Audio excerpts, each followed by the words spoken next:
everyone. This is in continuation with the last workshop, but because many of you from Bombay, Pune were not available on the last workshop, we have scheduled a recap of what we did in the last workshop, which will start with telling you what is NDHB all about.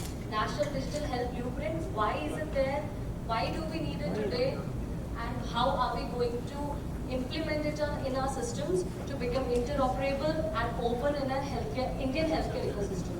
Then we'll have NRCS. They will take you through all the EHR standards that are required, and they will also talk about the support as NRCS provide free implementation support and mentoring support that they provide in terms of implementing these standards. Then, last time we have handed over microservice specifications for 2 modules, that is registration and visit management.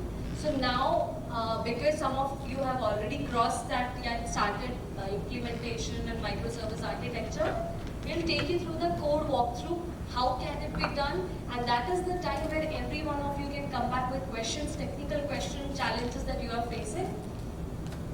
And last, we have kept a session for all the SEA members who have already started doing some work. What is their experience, how are they doing it, and what do they feel about it? So all of you are welcome for that. So I'll just start the presentation now. I would like to introduce the SEA community. So today we are 22, and there are more requests coming, but we are keeping them on hold for the cohort 2, which will be there in March. So you are the first few people we have already started talking to and telling you how the ecosystem, healthcare ecosystem is changing, and because you understand it very well, you have become part of this community and become the first stock bearer. There is nobody else in the market who has all these standards implemented or the work has already started. It's only you guys who have started it. So let's just clap for each other.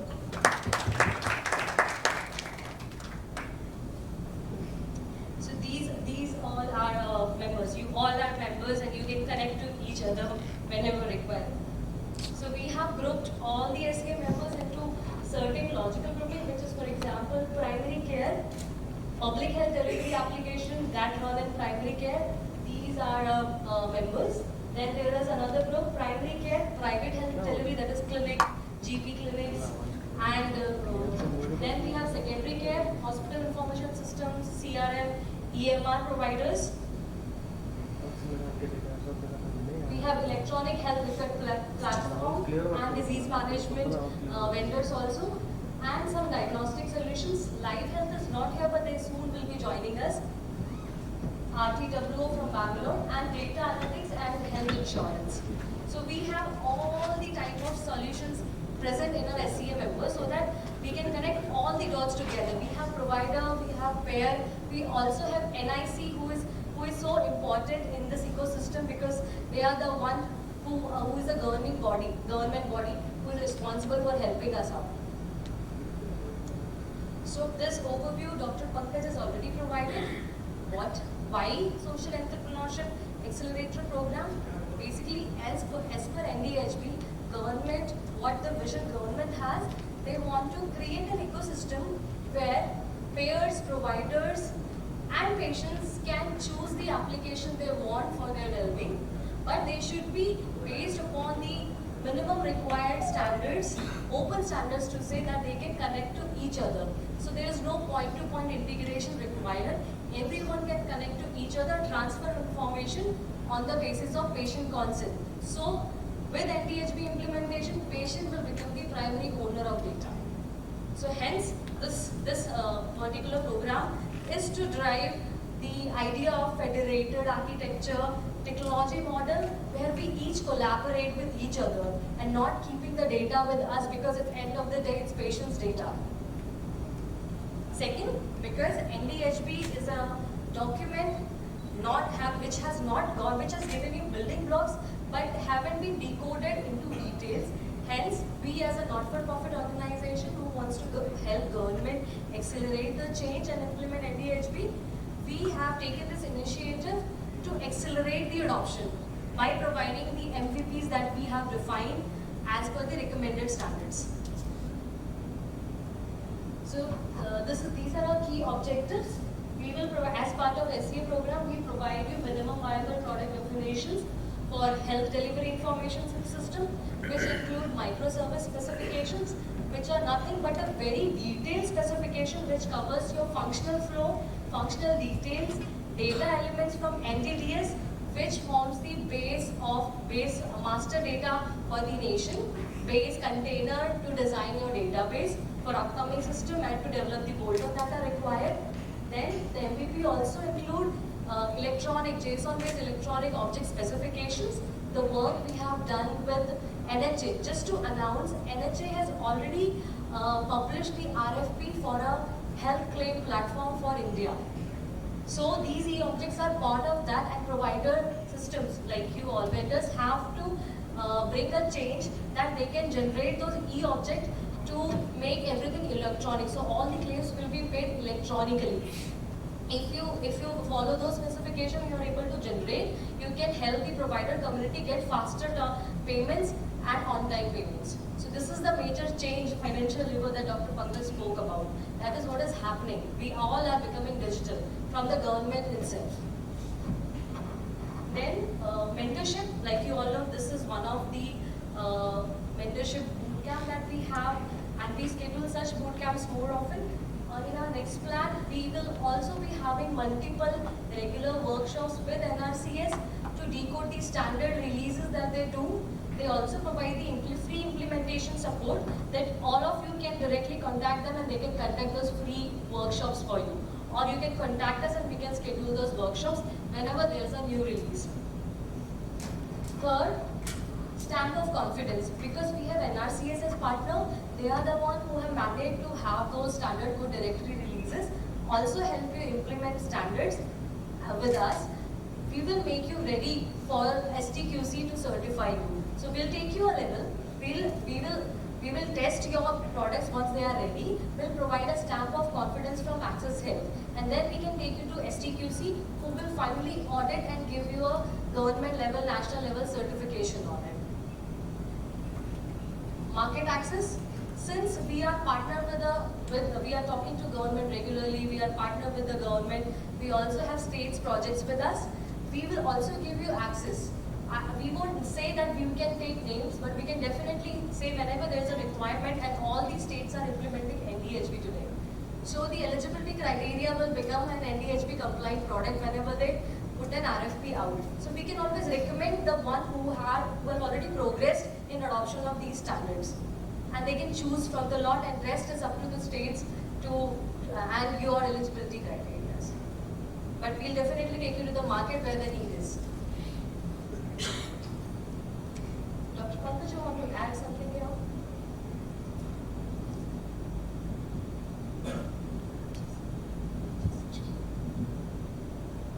Yeah, so I think you've covered it pretty well, Priyanka. The only things will be that from a market access perspective, we are also partnering with states. We just recently signed up with Rajasthan state. UP and Bihar is also in discussion, and many other states. So even state level requirements are beginning to flow in. And in some of the discussions that I was having, they said, give me the vendor that will satisfy the standard. So right now I drew a blank, but I hopefully will not draw a blank in another 6 months, and I will be able to position some of you there. So that's beginning to happen. And also from the private sector side, there are large groups that are reaching out to us and saying, okay, this change has come in. So what next? So who's going to service? So without naming, I will say a large hospital CIO told me that they have a HIS and that's not compliant, and he's not willing to throw it away. So what should I do? So I told him, wait for 6 months, we'll give you a bolt-on layer. One of the products will come and become a bolt-on layer on top. Thank you, Dr. Pankaj. Now we'll start with decoding the National Digital Health Blueprint, because some of you were not there, what it is and what actually government has envisioned for all of us, and what are the changes that we'll see in next 10 months, and it's really aggressive. So I'll hand over to my colleague Krishan Bharadwaj. He'll take you through. Right. The MDHP report, which has been recently released by Ministry of Health and Family Welfare. So I want to quickly walk through the concepts there, because many members have newly joined, and I covered most of the things in the first workshop also, but I'm kind of giving a quick recap of that. So this MDHP, basically, this is the preface of the MDHP report. I hope most of you have downloaded this report, is available in the public domain. So the objective is basically to bring the digital ecosystem in the health in India. And the current way is basically the delivering the electronic services. They are the silo systems, and these are not the service-oriented architecture kind of things followed in health applications. So the objective of MDHP is to bring the digital service delivery on top of the existing applications or the new applications that need to be built, and to bring the standards in the applications basically. So Priyanka and Dr. Pankaj already talking about a lot of standards. So MDHP clearly specifies the minimum standards that need to be followed in the applications, the existing applications as well as the new applications. So these can be the terminology standards, and CDAC Pune is already kind of releasing all these standards as part of their work, and they are the mentoring. They are kind of providing the mentoring support also, like how you can adopt those standards, and they are providing the SDK tools. So we will talk about more on that.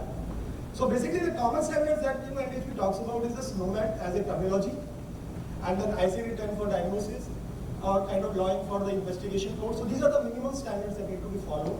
And then MDDS is the biggest thing that they are talking about, because currently all these applications are silos. If you want to build a digital health application landscape as a connected healthcare application, then we need a common semantic layer which connects all these applications, where the common meaning of data is conveyed across. So I tell you the basic history behind where it all started. So basically, there was a kind of enterprise architecture developed for country. It was called the India architecture. And in 2018, it was published by Ministry of Electronics. So basically, this objective of India architecture was to bring a connected governance architecture in the country, government architecture. So all these government applications, they want to connect together, so that they could derive the data from all these applications. They could have an integrated management information system. They could derive the analytics reports on the collected data. But the challenge that was faced is all these applications had their own specific data models. So meaning of the data element in one application could be different from other applications. So I give a very kind of nail example, like the gender code for example. So gender code, if you see, one of the RSBY application had around 16 gender codes in that. And the reason was, whenever they were connecting with any application, they were adopting the codes from those applications and putting in their master tables. So they had 10 as the male female, or they had the MF, they had the male female. So those kind of things. Now, if we are connecting two applications and they are not understanding these codes properly, but today we have to do is we are doing the point-to-point mappings. So as a developer, we are understanding, okay, your master side, what you are storing as the gender code, what I am storing as the gender codes, there is a translation layer in between, and I am doing all this translation and transformation before submitting the data. But assuming the national landscape, if you are connecting all the applications across the national level, then we cannot do this kind of point-to-point mapping every day, because each application is maintaining its own data. From that perspective, MDDS standards were brought in, and it was notified in 2018, where the standard metadata of all the elements were published. So as part of the MDDS committee identified all the concepts that are used in the medical domain, health industry, and they published the metadata of those elements. As part of the metadata, they defined the size, length, or kind of value set that is required, or the code directories that is required. So that is a pretty standard available in public domain. And MDHP report clearly specifies that whatever data model is required, that need to follow the MDDS standard. So ultimately, this MDHP report comes from the India architecture, and that defined around 7 or 8 reference architecture models, like the data reference architecture, or the application reference architecture, or the technology reference architecture, or the integration reference architecture.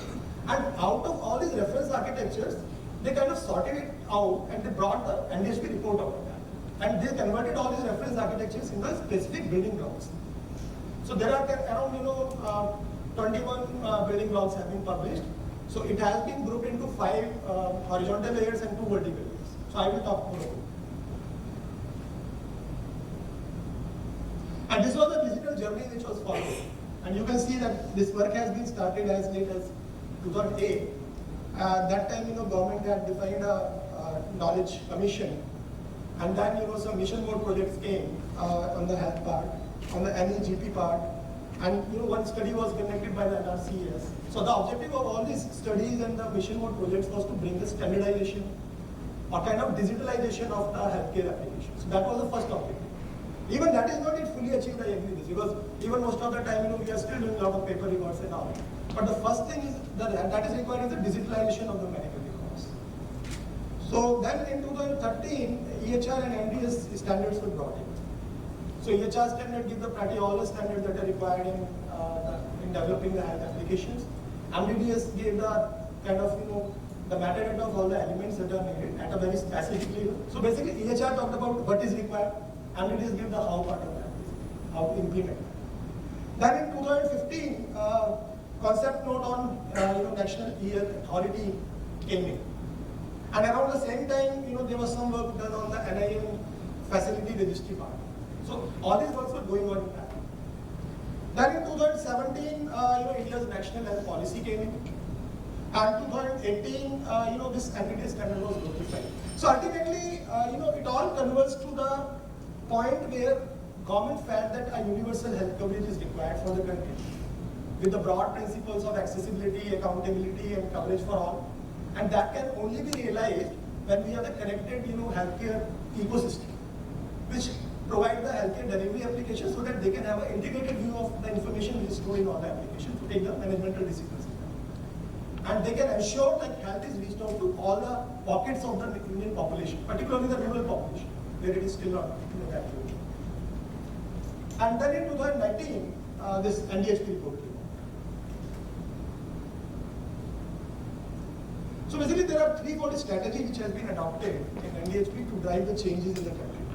The first part, as I slightly covered, is the semantic interoperability part. So if, let us say, unless you make the two applications talk to each other with the same common meaning of data conveyed, there is no point of getting the integrated data for any policy making, decision making. So semantic interoperability is the first thing. The second thing Dr. Pankaj covered and Priyanka also covered is the financial lever part. So why I should adopt all these things unless I have some advantage?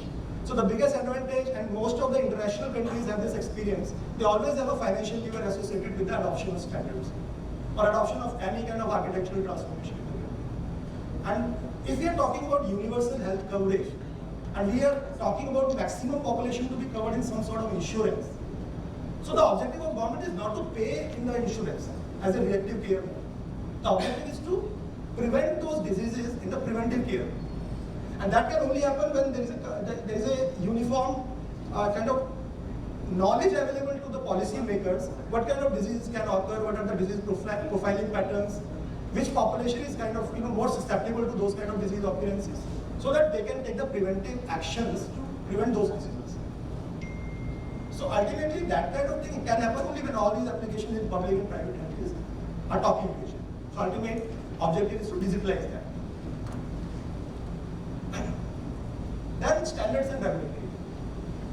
So the biggest example is in healthcare, and if you see the financial application, the fintech, even the error codes are pretty standardized. If ICICI is making any application or kind of HDFC is making any application, all these standard codes are governed by RBI. RBI is the governing body. They are releasing all the error codes. They are releasing the SWIFT codes. They are providing all the API specifications. And all these different vendors are following the similar thing, same architecture. And there was service-oriented architecture. Now you compare the healthcare side.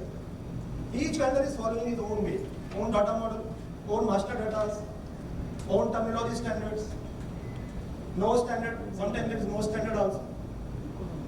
And then own architecture. So ultimately these are all isolated pockets. Now this is the biggest challenge, and that can only happen when you bring the common standards introduced in the system. And NDHP talks about adopting a small, minimalistic approach to start with. Because we cannot do it in a big bang manner, but we have to think big, but we have to start at small. Right? So definitely the architecture that they are propounding should be a way which can start in a smaller way, but that can scale fast. So scale fast is a key word which need to be followed. And then out of all the architectures, and that I will explain more, Microservice architecture comes out, to that. Microservice architecture, the biggest beauty of that is it can scale fast. It can start with small things, but it can scale fast immediately. Why it can scale fast? I will talk. So NHP talks about adopting standards, NHP talks about adopting microservice architecture, then all is standard messaging payloads, if you want to exchange the information from one entity to another, which we call the e-objects, and then many other digital kind of technologies, AI, ML, those kind of things that can bring the innovative changes in the landscape. Okay. So this is the current state. All these applications are silos. Architecture-wise, they are mismatches. There's no commonness. I/O is the biggest challenge part. Then data interoperability is very poor. Some people are trying to do it in their own way. Some people are using HL7. Some people are following their own data APIs. Some are even doing the database level thing. They take the dump from one database, put it to another one as a batch file, and then they read it and put in the database. But these are not the API level integrations. What we need is the API level integration. And the reason is, we cannot, so one is we have to send the data. That is one objective of interoperability. The other is we have to make the seamless workflows out of that. So if let us say, if I have one application A and another application B followed by the state, and if I have to implement a referral workflow, I need the integration between the two applications. Whatever outbound and the inbound referrals are being followed, that has a workflow in all the two applications. It cannot be done in one application. So if I am writing some logic for this workflow management, this can only happen when the functionality of each application is exposed as a fine-grained API tool. So that I can use all these different fine-grained APIs, orchestrate them to make my own workflow model. So all these fine-grained APIs, we are proposing the microservice architecture. So government is proposing the microservice architecture. So current state is applications are, there is very poor interoperability. They are lacking, the standards. They are mismatching in the architecture. They are mismatching in the data models. And the challenges they are facing is we cannot get the data for any resource planning thing. We cannot get the disease profiling data. So we cannot take any informed decision to reduce the disease burden. So those are kind of challenges government is facing. And MDHP is a kind of effort to solve those challenges. When we talk about MDDS, how many of you have actually tried accessing MDDS document that I have uploaded? Yes. So you have seen how it is written. It's a PDF document. It takes too much effort to read, then implement.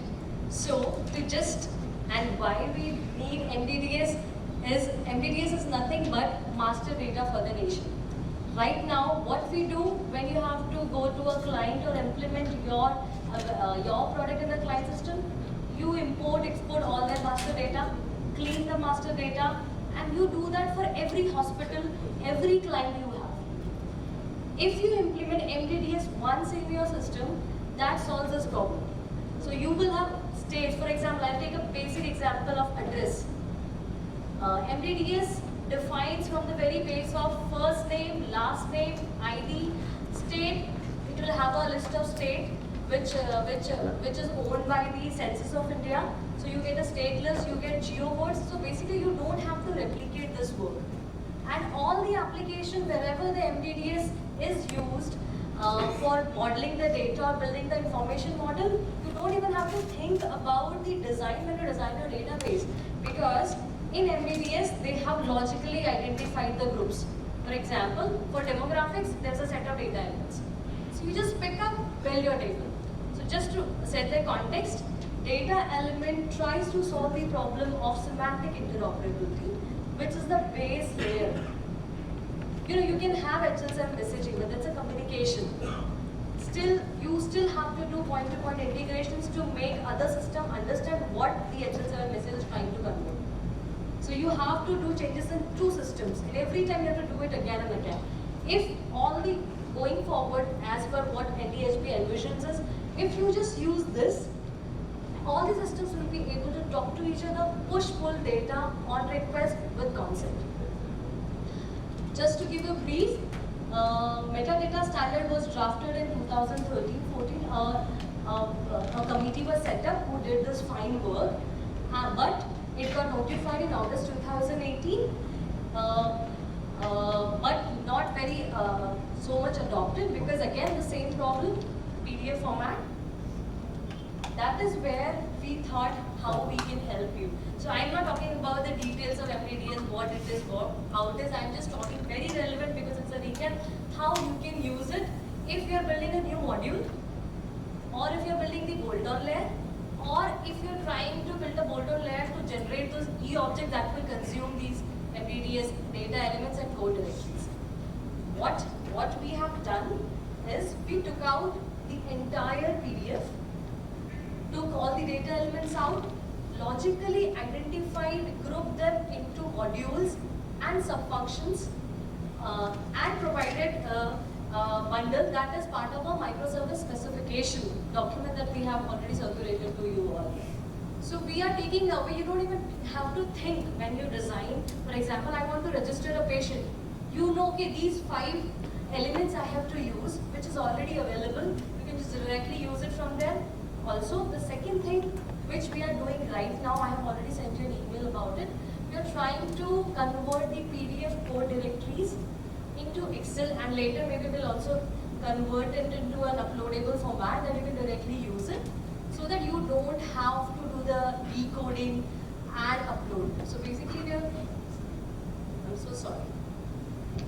So we are just making life easier for you to implement MDDS in your systems. MDDS is nothing but it has 1,000+ data elements which covers all the health domain. MDDS was actually written for the e-governance purpose. For health domain, I have provided the details in the folder. There's an only specific to health, 140+ code directory. So from gender to diagnosis list, right now it's only ICD-10, but because we have NRCS, we can always put a SNOMED CT directory for disease codes. But it takes care of everything from number of, for the payers, it was last updated in 2018, but it takes care of all the value sets you need to make a transaction. It covers everything. So the data element specification that MDDS has, every data element has an ID. So irrespective of what label you use for that data element, you can always change the label. But in the backend, if you save that ID, both the system will recognize, even if they are different systems, both the system will recognize the data element as one, and there will be common meaning conveyed across application and states. It provides data type, data size, value sets, and relevant code directory. What are we trying to do by providing data type and data size? Because it's providing you the, for example, maximum size you can hold in that value field. But you can always choose a minimum size. So it doesn't tell you what minimum you should use. It tells you the maximum size, but it should not exceed, because then the interoperability will not be same. So this is the entire purpose what MDDS does. So I'll just hand over back. Any questions on MDDS? Yeah. Yes. So how this can be updated? Sorry? How this list can be updated in future? Suppose if you want to add one more value to the title. Yeah, how this list can be updated. Suppose now titles we have like fixed like Mr., Mrs., what are the titles we have. Right. Suppose if want to introduce some new title, or my software, example, my product is running in somewhere where the primary health center is running. So there they want to introduce one more title. So that time we have to first have to get updated this MDDS list, then we have to use, or what is the way it can update it. So obviously we don't, how we can handle this is, for example, because you are consuming it, government has tried to provide you an exhaustive list, but still you feel something is missing. You create that standard code, but give a feedback, official feedback on it that these things are to be added. It will be then circulated, spoken with the ministry, health ministry, and it can be updated through the MDDS calendar.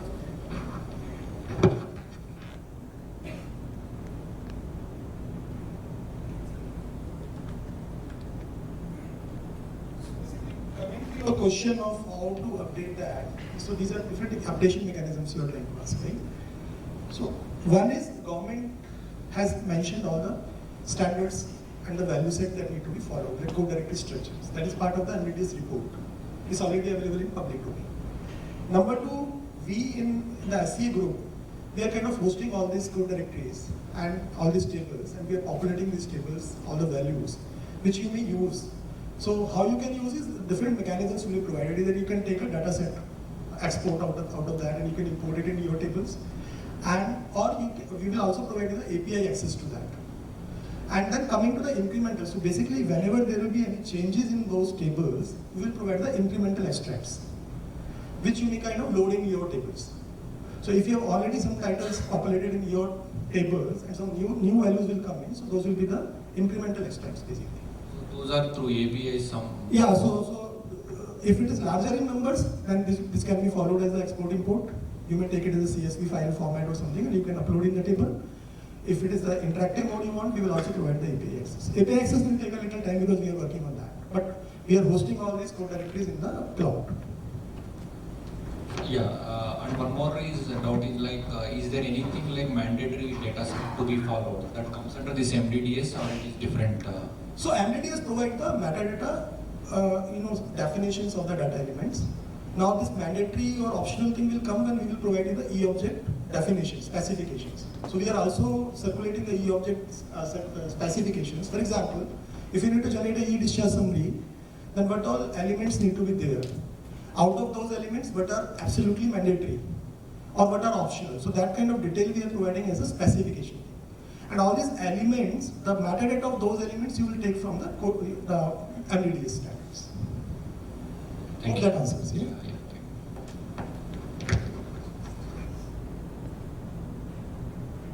Just giving you an example. So,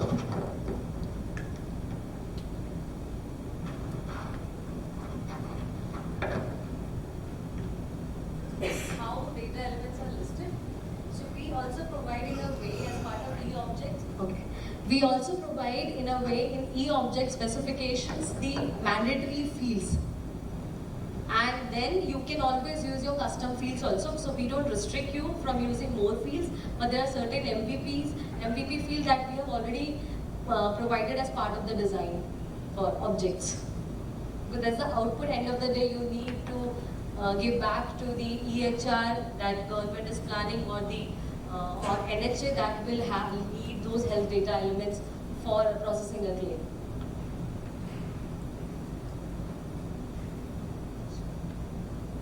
So this is just an example of the code directories that we have in MDDS. So now on, like, I'm just giving an example. Going forward, for any implementation you do, you can just use these code directories first. And if required, your client has some custom code directories, you can always use that. But start with this so that slowly you will move to one step ahead on standardizing even your client base and your product itself.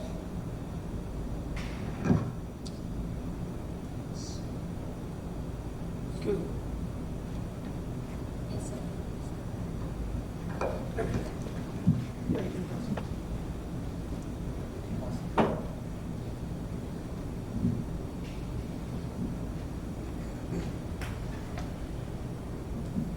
Quick question for Mr. Krishnan. You mentioned that there are registries for all the service providers, like all the nurses, doctors, and everything. Have we started preparing those directories, and are they available, or it's a future that we are talking about? So basically,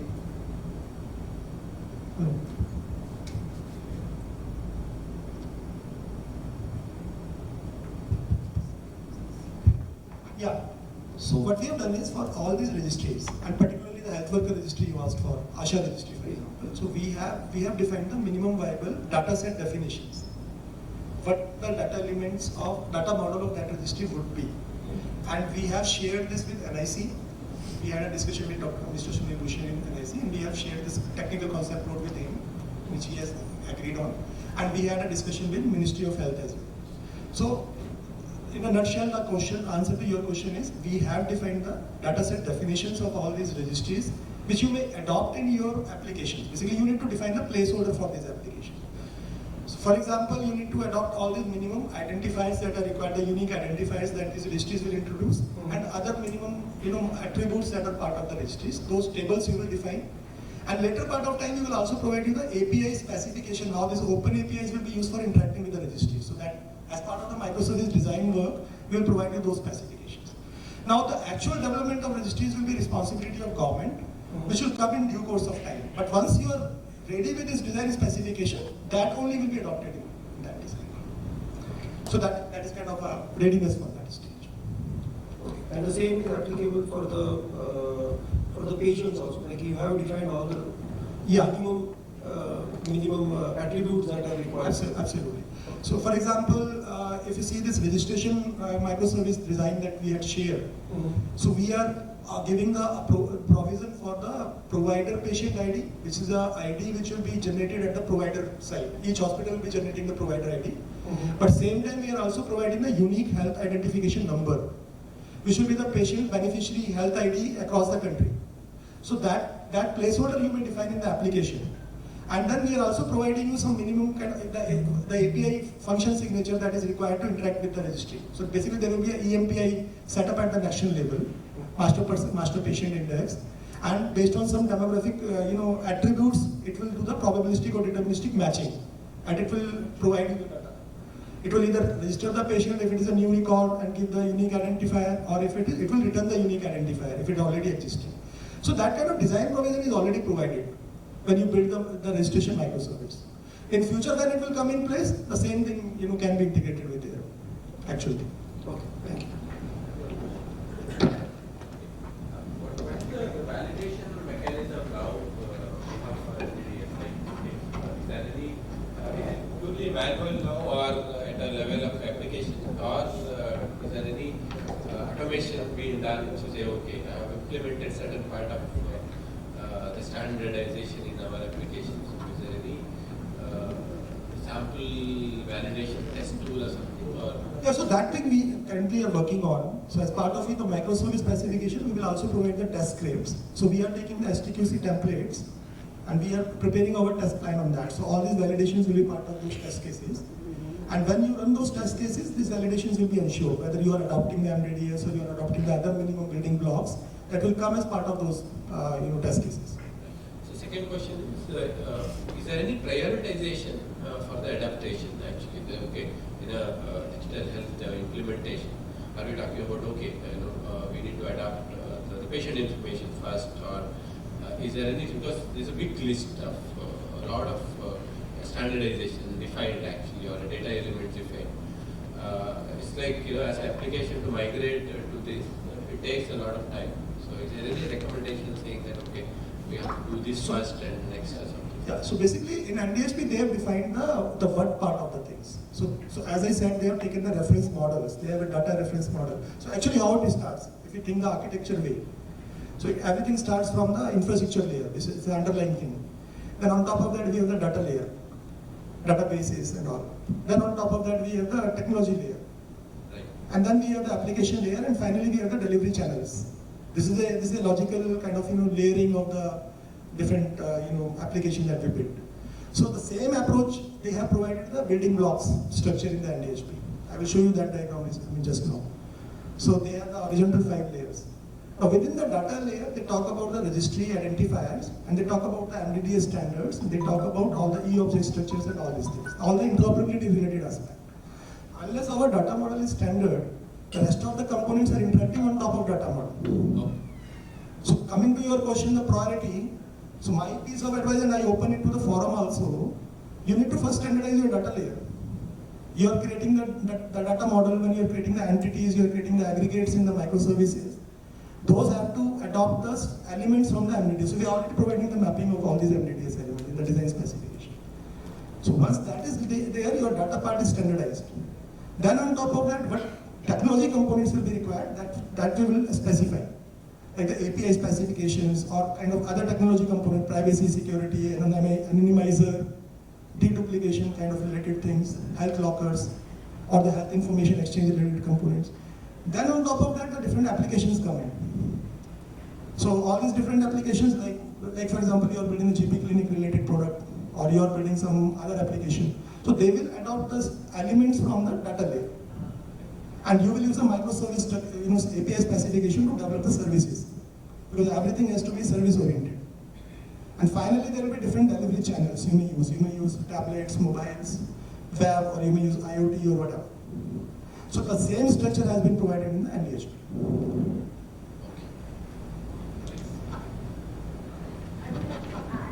Yeah. Sir has explained this in a different way as per the NDHP point of view. In other sense, when you are going to prioritize for adapting standards, EHR standard listed, so first you need to concentrate on data model, like Sir said. So first you need to take data in a standardized format. So you need to prioritize first the primary standards, the terminology standards. Then you need to exchange that standardized taken data in the standardized manner. Then you need to, prioritize exchange standard like HL7, DICOM, CCD is there. And then later, which is common for every application in any domain, is a security. So security plays an important role in next. So by prioritizing, I will be talking more about that. I have a slide on that. So by prioritizing EHR standards, how you should go about it, which standard should be taken care at first level to start with, which will make your journey through this easy and smooth. So I will be more talking on this also. So primary terminology will be taken first, and then there is exchange standard. You need to identify the scope of your application, and then you need to decide what all standard actually fits to your application. Not all standards are required, but according to the scope of your application, you need to decide what all standards need to be put. So Yeah. So that part, that will be covered in the data layer, whatever standards are required. And then on top of that, the technical standards, the API specifications, interoperability related specifications, she will cover. And I will also talk about it. So in a nutshell, this NDHP provides the ecosystem design, not just as a system design, it's a complete ecosystem design. They talks about the principles and the building blocks and how the different applications and digital services could be developed using it. They have identified some number of building blocks in it, but they have kept it open. It's not still kind of complete thing. Many more components can come in. So that is part of the deliberation. As experts, you may also vary what other components are required. Then they talk about all the standards, which they will cover.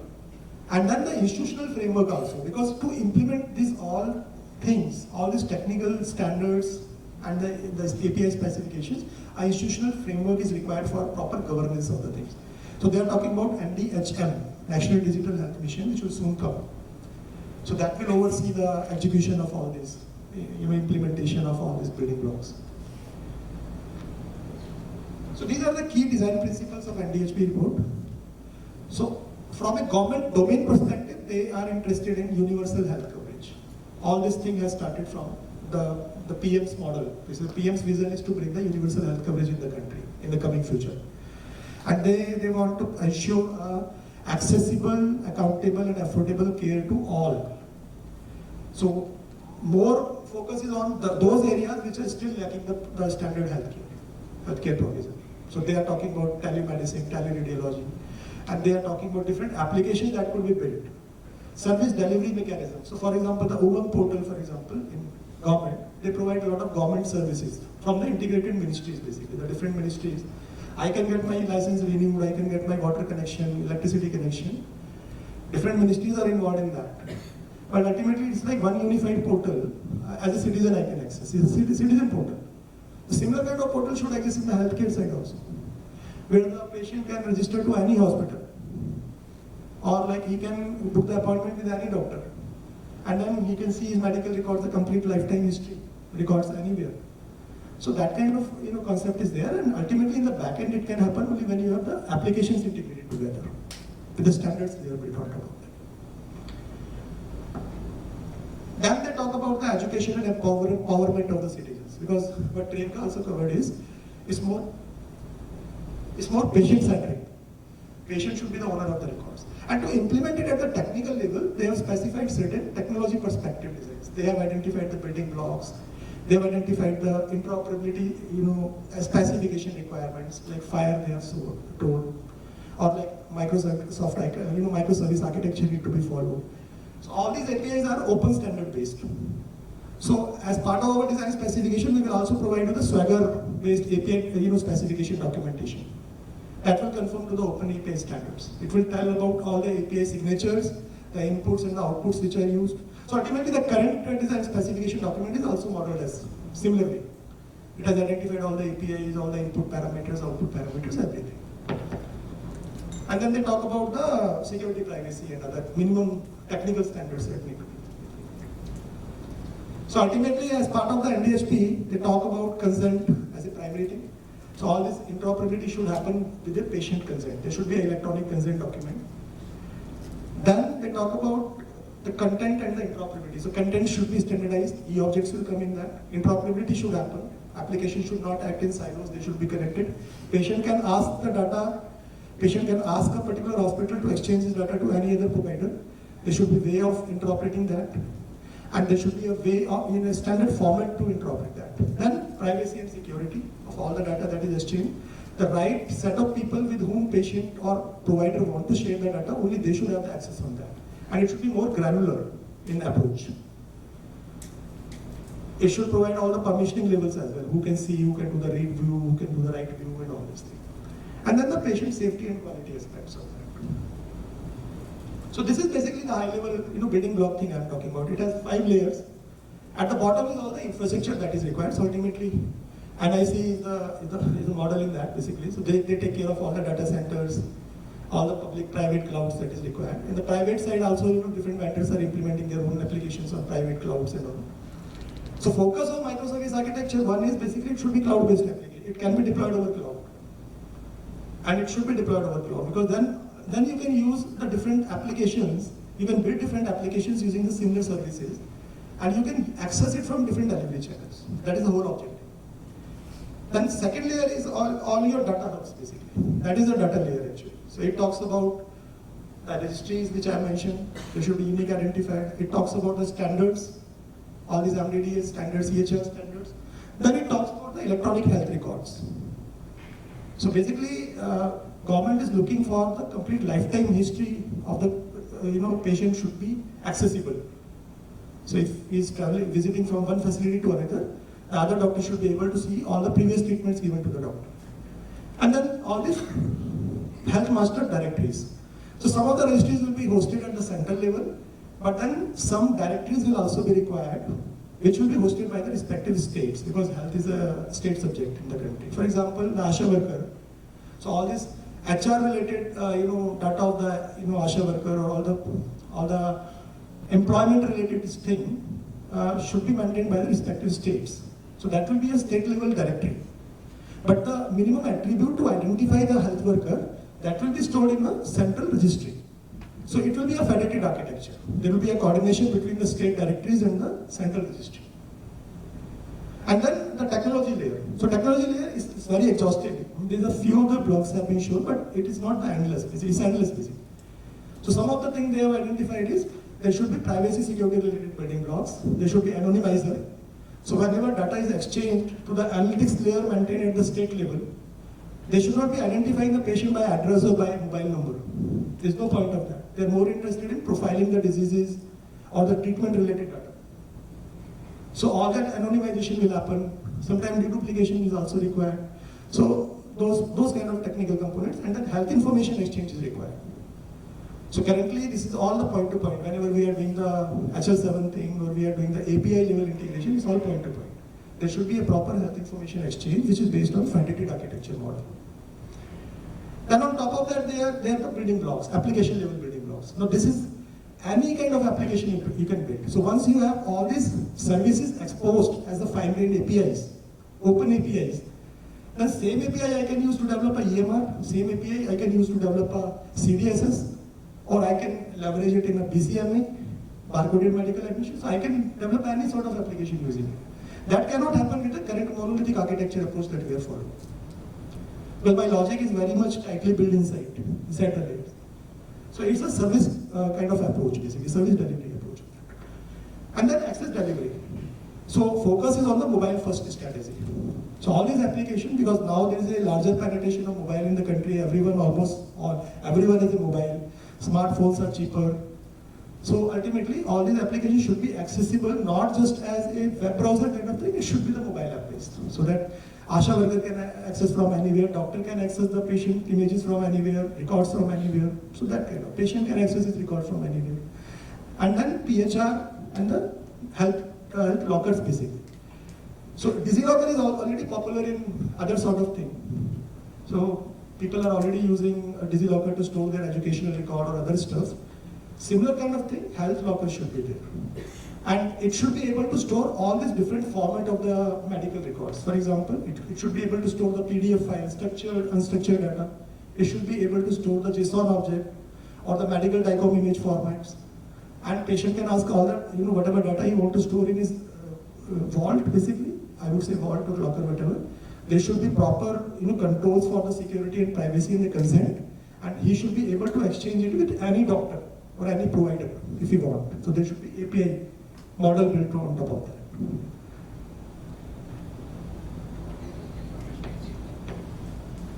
Yeah. So information exchange is basically it's a federated way of exchanging the data, where your data actually resides at your point of source.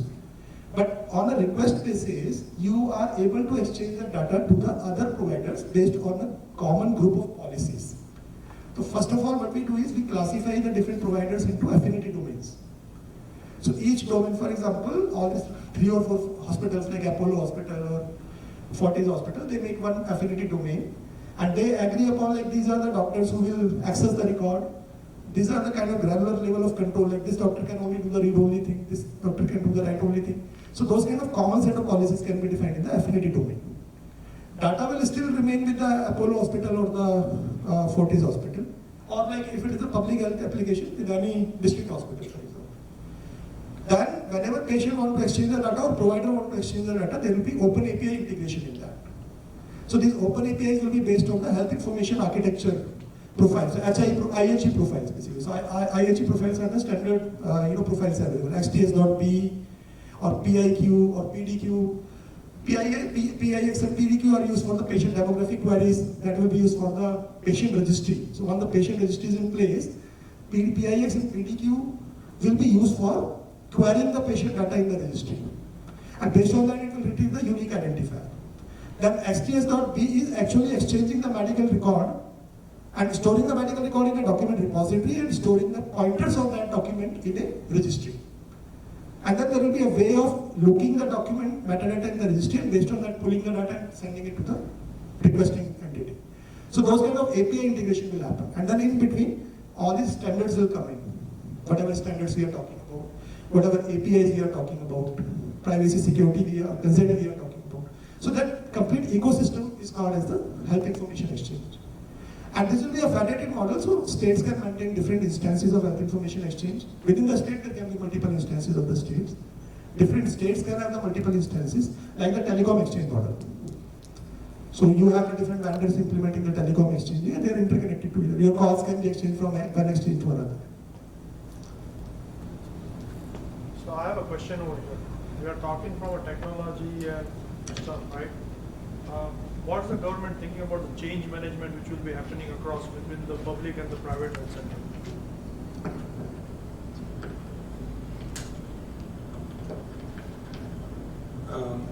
So I'll try to answer that question, although it's not a straightforward answer. The change management is going to be obviously massive, and in change management there are 2 ways of usually handling it. One is an incremental change that you run the systems parallelly, or you do transition that is a system by system. And the second way is a big bang change. Now India has traditionally sort of approached change management from an incremental perspective, but in the last couple of years we've seen the current leadership believing in a big bang change. So we will leave that piece to the leadership to decide, but we are doing what we can. So obviously, how will the big change come in? I'm seeing a bit of both happening. because Government of India has put together the standards, they have been notified, the frameworks have been put out, and the PMJ is doing their bit in terms of putting the platform for the claims and all that. So all that is happening, and it's pretty much happening at a very fast pace. So more than change management, it is the cost of change that has to be sort of taken into consideration, because a lot that has been written in terms of the legacy products or the legacy systems. So some finance persons will have to have the courage to write it off. So that is going to be the bigger issue than change management from a systems perspective. Because I feel that is going to play a major role when you want to exchange the details between the public and a private hospital. Because most of our population, which is from the lowest strata, right, they visit the public hospital. How well we are prepared to handle this kind of technology changes by those hospitals and integrate that with the private hospital in case of emergency scenarios.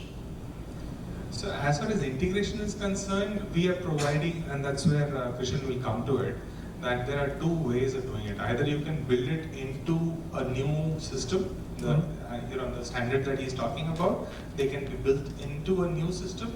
And for existing systems, you can have a bolt-on layer, and you can strangle over time. So that is, we have built it into the, so I think Krishan will come to that. And you can adopt either of the approaches, and interoperability will happen. Okay. Thanks.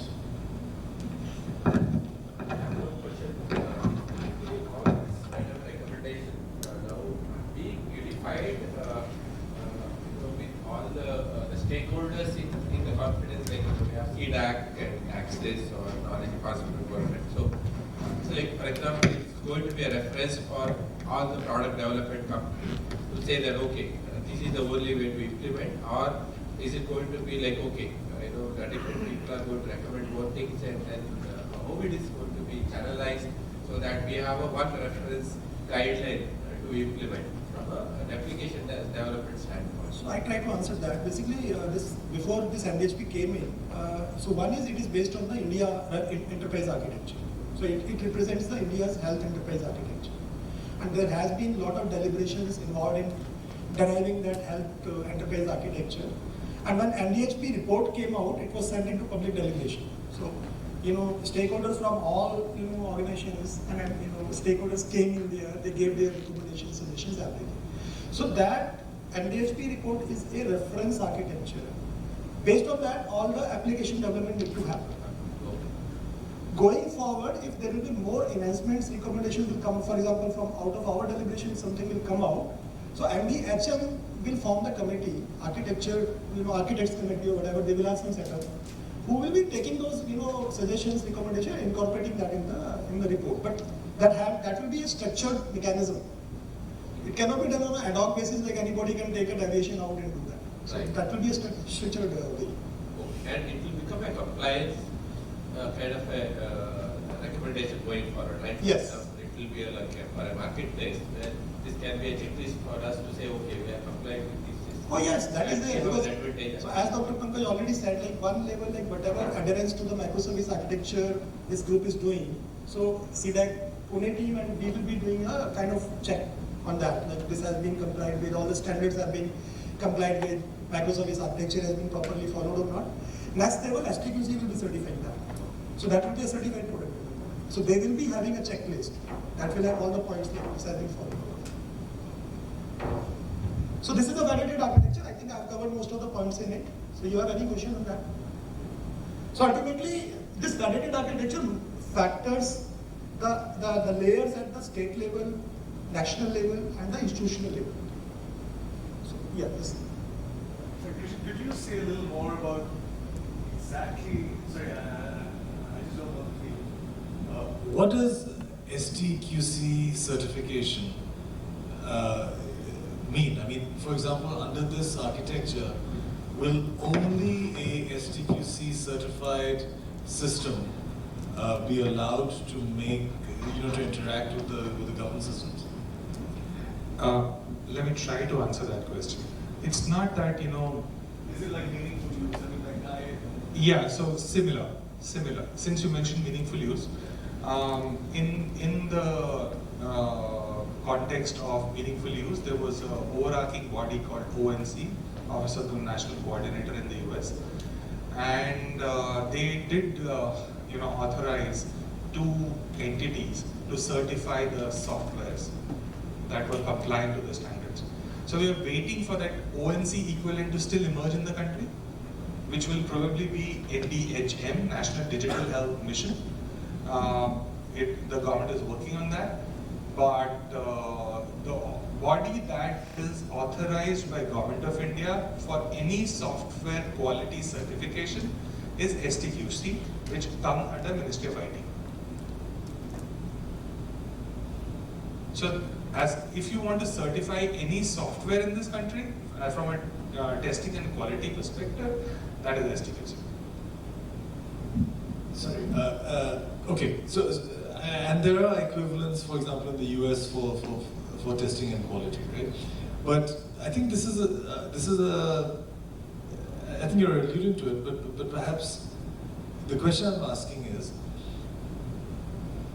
in the future, if someone makes a non-STQC certified system, which is capable of interacting with this system, and what potential, I mean, will there be barred? Is there? No. So there's no bar. Pretty much everybody who's sitting in this room, I don't think anybody is STQC certified yet. But you all are doing your own businesses. Even the government products are working in the field. So there's no, it's good to have in terms of it puts a stamp on the product.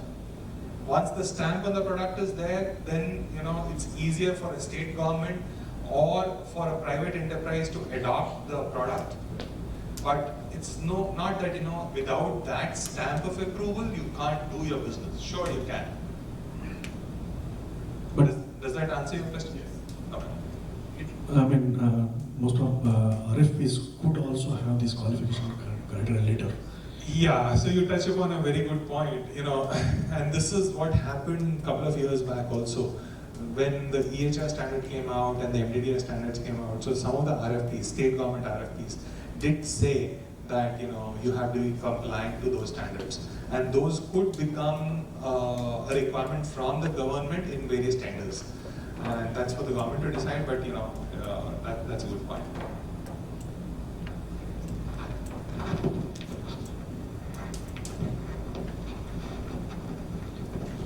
So ultimately, if you see this federated architecture, hello. Yeah, I have a question. So all these API exchange mechanism that we are discussing, is it for point-to-point data exchange, or are we going to exchange this data using some common channel, like sharing everything through government channels, and so government own that thing, or are we just discussing about point-to-point data exchange between two vendors? I think, okay, so let me make these points more clear here. So one is patient is the owner of data going to be in the MDHP. So nobody can hold his data. Okay. All the exchanges will happen only with the proper consent of the patient. That is the first thing. Second thing is, you said it's point to point, so it will be based on the federated health information exchange model basis. So when I said federated health information exchange model, data is residing at the system of record who generated the data, as I said.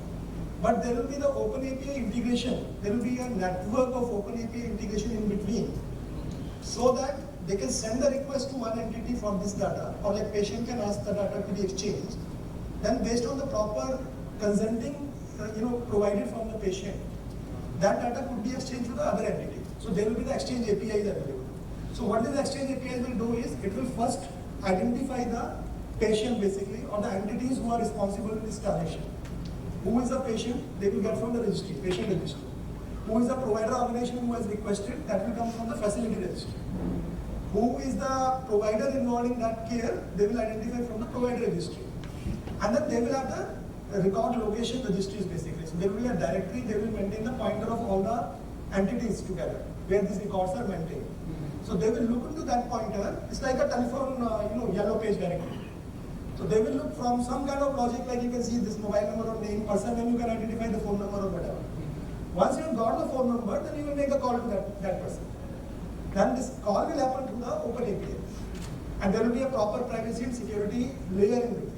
So now coming to your question, who will maintain it? So this is a specification NDHP has provided. Different vendors can play the role in developing those.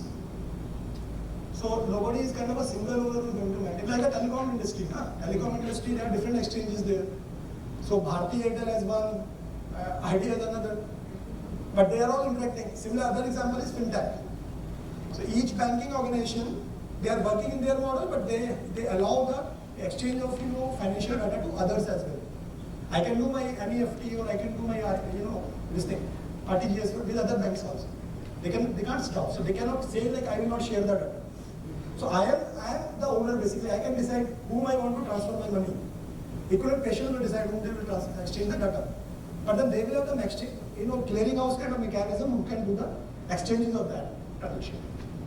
Just to brief this, what NDHP suggests is the data will be generated at source, stored at source, but it will at national level there will be pointers through these registries, and whenever patient gives their consent, the data can be seen or viewed by another provider or a caregiver who has the consent of patient.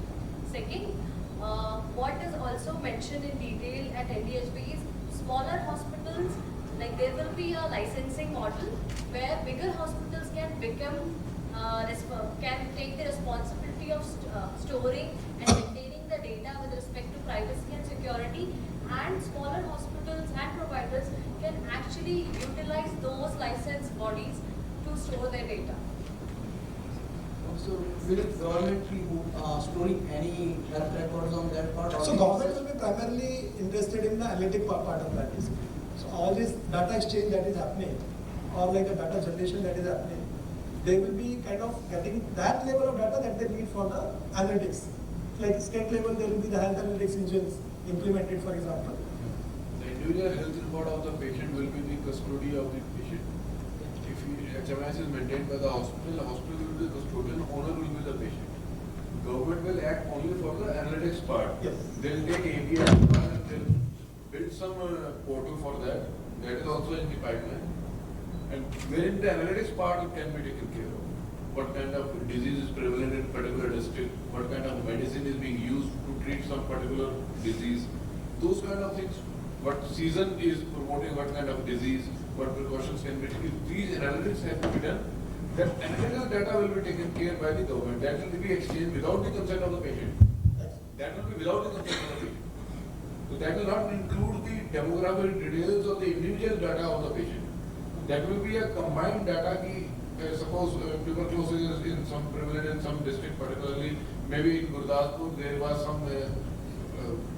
some metallic ion exchange was there because of which cancer was prevalent. So that kind of data will be taken care of and will be pulled by the government through certain APIs to do the analysis part, not an individual patient data. Yes. Thank you, sir. To add on it, one more correct example of this architecture will be a UPI architecture that we follow, the Unified Payment Interface. Every application is ultimately going to the same interface, whether it is a BHIM, whether it is a Paytm or any other GPay. It is, the request is going to the same interface. So through that interface, actual data is exchanged. So UPI architecture is same what we are thinking to implement. Yeah, absolutely. So that microservice architecture is nothing but the kind of UPI architecture. And then even at the national level, there will be the data lake architecture basically. So like all these different states will be maintaining the data for the analytics purpose, and then they will be routing some data to the national data lake architecture as well, the repositories which are maintained at the national level. Because they need to be a consolidated, coordinated data policy decision making at the central level as well, which need the data from all these different states. But as sir said, like state is only interested in cumulative data, aggregated data, is non-consent based, and that will be anonymized data. So that is why anonymizer is one of the component in the technical layer that need to be brought in. So they cannot identify whose patient this data is. So actually, in terms of cloud infrastructure recommendations, so are all these healthcare providers like hospitals, at the end of the day, hospitals invest money on EMR and software systems. And I see a lot of resistance from those hospitals to adopt the cloud technology because of the privacy aspects and security aspects. So it's like all these people are on board in terms of leveraging this technology, specifically on the cloud infrastructure. Yes, they are, because if you see, there is a paradigm shift in the even hospital side also. They are moving from capex model to opex model now. Right. So, no, I mean, there are very few CIOs who are asking for hosting the instances in their own premises model.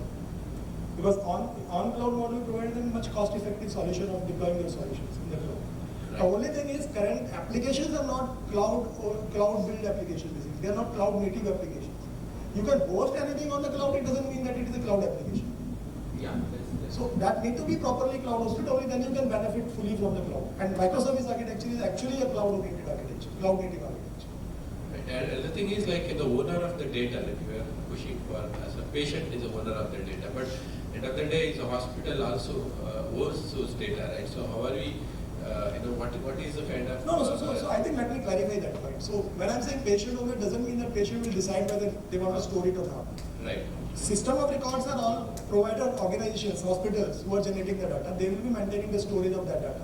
Yes. Right now, it is, I mean, patient can ask his data, but some hospital provide or not provide. But now, patient will be owner of that data. He can ask his data basically. He can ask his data, this particular report I want to exchange to that doctor. Okay. And they have to mandatorily provide it. It is important to mention that hospital is not the owner. Hospital is just a custodian. So that mindset that has existed in India, that the doctor and the hospital is the owner of the data, is something that has to just go away. Yeah, I agree. Yeah. In reality, it is the patient who owns it. The rest, everybody in the ecosystem is just a custodian of the data.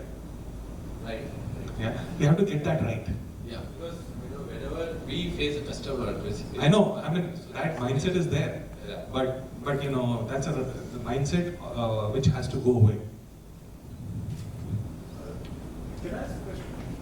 What is the legal status of a hospital? Because a doctor. So, sir, could you repeat again? You'll have to switch it on. Hello? Yeah. What is the legal status of a hospital here? So a doctor is a custodian in the law. A hospital is not a doctor. So a hospital, for example, can go out of business and therefore lose its custodianship.